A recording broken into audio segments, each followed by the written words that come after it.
شروع اللہ کا نام لے کر جو بڑا مہربان نہایت رحم والا ہے۔ الف لام میم۔ اللہ جو معبود برحق ہے، اس کے سوا کوئی عبادت کے لائق نہیں، زندہ ہے، سب کو تھامنے والا۔ اس نے اے نبی تم پر سچی کتاب نازل کی جو پہلی آسمانی کتابوں کی تصدیق کرتی ہے، اور اسی نے تورات اور انجیل نازل کی تھی۔ یہ دو کتابیں اس نے پہلے نازل کی تھیں لوگوں کی ہدایت کے لیے، اور پھر قرآن جو حق اور باطل کو الگ الگ کر دینے والا ہے نازل کیا۔ جو لوگ اللہ کی آیتوں کا انکار کرتے ہیں ان کو سخت عذاب ہوگا، اور اللہ زبردست ہے، بدلہ لینے والا ہے۔ اللہ ایسا خبیر و بصیر ہے کہ کوئی چیز اس سے پوشیدہ نہیں، نہ زمین میں اور نہ آسمان میں۔ وہی تو ہے جو ماں کے پیٹ میں جیسی چاہتا ہے تمہاری صورتیں بناتا ہے، اس غالب حکمت والے کے سوا کوئی عبادت کے لائق نہیں۔ اے پیغمبر، وہی تو ہے جس نے تم پر یہ کتاب نازل کی جس کی بعض آیتیں محکم ہیں اور وہی اصل کتاب ہیں، اور بعض دوسری متشابہ ہیں۔ تو جن لوگوں کے دلوں میں کجی ہے وہ متشابہات کا اتباع کرتے ہیں تاکہ فتنہ برپا کریں اور مراد اصلی کا پتہ لگائیں، حالانکہ مراد اصلی اللہ کے سوا کوئی نہیں جانتا۔ اور جو لوگ علم میں گہری نظر رکھتے ہیں وہ یہ کہتے ہیں کہ ہم ان پر ایمان لائے۔ یہ سب آیات ہمارے پروردگار کی طرف سے ہیں، اور نصیحت تو عقل مند ہی قبول کرتے ہیں۔ اے پروردگار، جب تو نے ہمیں ہدایت بخشی ہے تو اس کے بعد ہمارے دلوں میں کجی نہ پیدا کر دیجو، اور ہمیں اپنے ہاتھ سے رحمت عطا فرما، تو بڑا عطا فرمانے والا ہے۔ اے پروردگار، تو اس روز جس کے آنے میں کچھ بھی شک نہیں سب لوگوں کو اپنے حضور میں جمع کر لے گا۔ بے شک اللہ خلاف وعدہ نہیں کرتا۔ جو لوگ کافر ہوئے اس دن نہ تو ان کا مال ہی اللہ کے عذاب سے ان کو بچا سکے گا اور نہ ان کی اولاد ہی کچھ کام آئے گی، اور یہ لوگ آتش جہنم کا ایندھن ہوں گے۔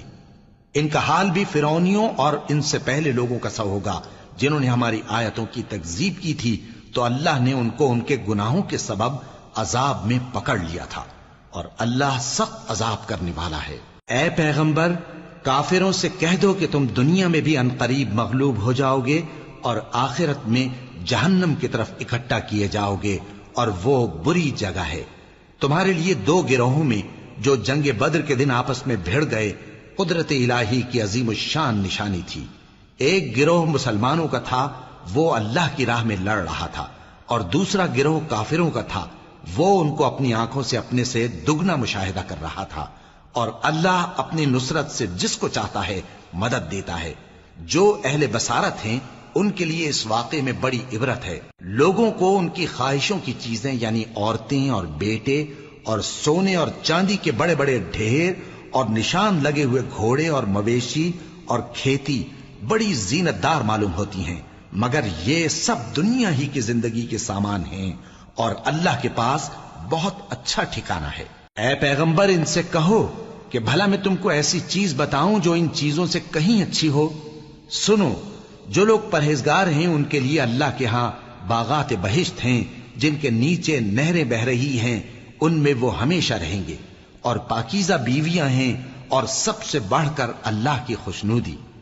اور اللہ اپنے سب بندوں کو دیکھ رہا ہے جو اللہ سے التجا کرتے ہیں کہ اے پروردگار، ہم ایمان لے آئے سو ہم کو ہمارے گناہ معاف فرما اور ہم کو دوزخ کے عذاب سے محفوظ رکھ۔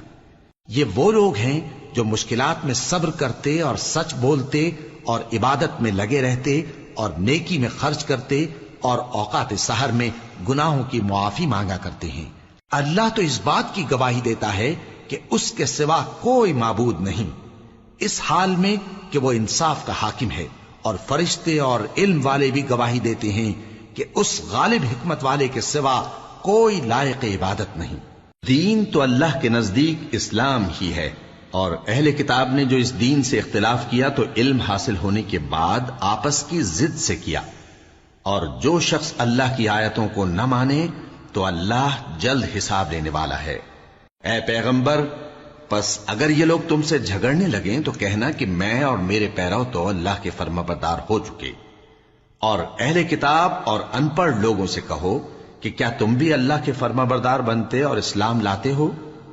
پس اگر یہ لوگ اسلام لے آئیں تو بے شک ہدایت پالیں، اور اگر تمہارا کہا نہ مانے تو تمہارا کام صرف اللہ کا پیغام پہنچا دینا ہے، اور اللہ اپنے بندوں کو دیکھ رہا ہے۔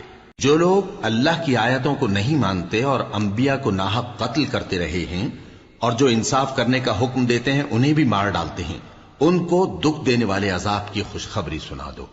یہ ایسے لوگ ہیں جن کے اعمال دنیا اور آخرت دونوں میں برباد ہیں، اور ان کا کوئی مددگار نہیں ہوگا۔ بھلا تم نے ان لوگوں کو نہیں دیکھا جن کو کتاب یعنی تورات سے حصہ دیا گیا، اور وہ اس کتاب اللہ یعنی قرآن کی طرف بلائے جاتے ہیں تاکہ یہ ان کے تنازعات کا ان میں فیصلہ کر دے، تو ایک فریق ان میں سے پھر جاتا ہے اور منہ پھیر لیتا ہے، یہ اس لیے کہ یہ اس بات کے قائل ہیں کہ دوزخ کی آگ ہمیں چند روز کے سوا چھو ہی نہیں سکے گی، اور جو کچھ یہ دین کے بارے میں بہتان باندھتے رہے ہیں اس نے ان کو دھوکے میں ڈال رکھا ہے۔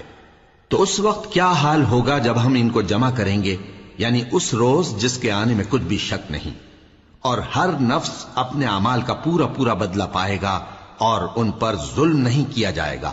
کہو کہ اے اللہ، اے بادشاہی کے مالک، تو جس کو چاہے بادشاہی بخشے اور جس سے چاہے بادشاہی چھین لے، اور جس کو چاہے عزت دے اور جسے چاہے ذلیل کرے۔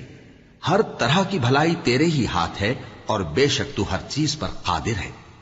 تو ہی رات کو دن میں داخل کرتا اور تو ہی دن کو رات میں داخل کرتا ہے، تو ہی بے جان سے جاندار پیدا کرتا ہے اور تو ہی جاندار سے بے جان پیدا کرتا ہے، اور تو ہی جس کو چاہتا ہے بے حساب رزق بخشتا ہے۔ مومنوں کو چاہیے کہ مومنوں کے سوا کافروں کو دوست نہ بنائیں، اور جو ایسا کرے گا اس سے اللہ کا کچھ عہد نہیں۔ ہاں اگر اس طریق سے تم ان کے شر سے بچاؤ کی صورت پیدا کرو تو مذائقہ نہیں، اور اللہ تم کو اپنے غضب سے ڈراتا ہے، اور اللہ ہی کی طرف تم کو لوٹ کر جانا ہے۔ اے پیغمبر، لوگوں سے کہہ دو کہ کوئی بات تم اپنے دلوں میں مخفی رکھو یا اسے ظاہر کرو، اللہ اس کو جانتا ہے، اور جو کچھ آسمانوں میں اور جو کچھ زمین میں ہے اس کو سب کی خبر ہے، اور وہ ہر چیز پر قادر ہے۔ جس دن ہر شخص اپنی کی ہوئی نیکی کو موجود پا لے گا اور اپنی برائی کو بھی دیکھ لے گا تو آرزو کرے گا کہ اے کاش اس میں اور اس برائی میں دور کی مسافت ہو جاتی، اور اللہ تم کو اپنے غضب سے ڈراتا ہے، اور اللہ اپنے بندوں پر نہایت مہربان ہے۔